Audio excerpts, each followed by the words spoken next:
రంగారెడ్డి జిల్లా శంషాబాద్ మండలం ముచ్చింతల గ్రామంలో టీమిండియా మాజీ కెప్టెన్ కపిల్ దేవ్ సందడి చేశారు. గ్రామంలో నూతనంగా నిర్మించిన జూపల్లి బాలమ్మ మెమోరియల్ మండల్ పరిషత్ పాఠశాల భవనాన్ని కపిల్ దేవ్ ప్రారంభించారు.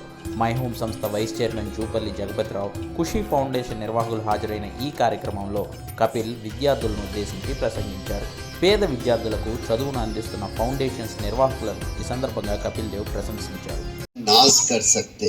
We can feel proud about that. Who knows कल यहीं से कोई उठ के प्राइम मिनिस्टर बने,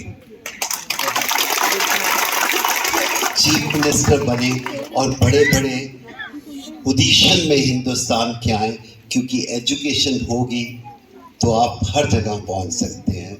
मैं अपनी तरफ से, अपनी ऑर्गेनाइजेशन की तरफ से, खुशी की तरफ से आप सबको धन्यवाद कहना चाहता हूँ. I want to say gratitude, thank you very much. You've taken so much effort and come in such a big number, and this is my village. Love you all. Thank you very much.